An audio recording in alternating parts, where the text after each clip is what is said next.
大家好，欢迎收看爱盛电子。今天咱们看一下这个格力的空调板。这个格力空调板呢，它现在的故障是E6，我们插电看一下，3个灯常亮，也不闪烁，应该是 MCU 的问题。下面呢，我们把这个新买的 MCU 给它换上。在换之前呢，要记住这个 MCU 的角位，如果焊错了的话，是不能够正常工作的。由于它报的是通讯故障，所以我测量了这2个光偶，两面呢都有跳变的电压，但是呢就是没有通讯，并且这3个灯常亮。3个灯常亮呢，一般是 MCU 的问题。下面我们就把 MCU 给它换掉。现在测量它的 3.3 伏和15伏是没有问题的。好，电放完了，我们测量一下，确定没有电压了，现在有9伏，没有问题了。我们给它出胶，热风枪温度给它开到130度，把周围的胶全给它除掉。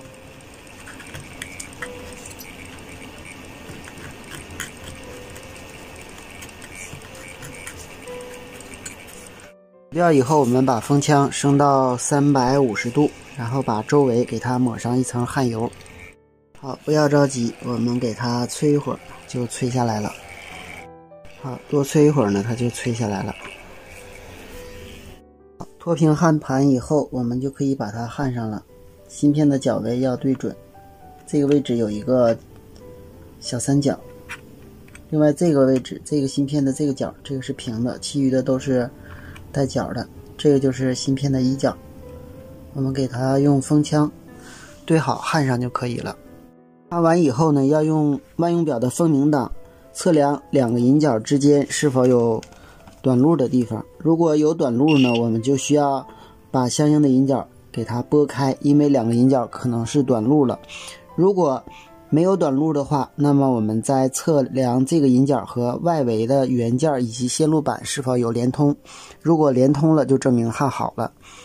好，经过我的一番努力呢，它现在已经焊好了。下面我们插电试一下。现在我把压缩机已经连上了，电抗器也连上了。好，我们插电。插电以后呢，它在不接测试仪的时候呢，是灯不亮的。我们插上测试仪，我们看灯已经闪亮了。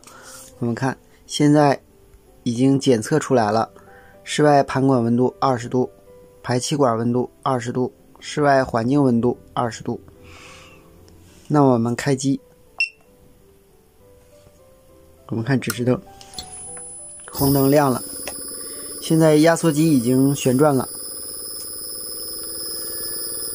正在升频，现在是25、28，正在往上升。我们会听到压缩机的声音也会有改变。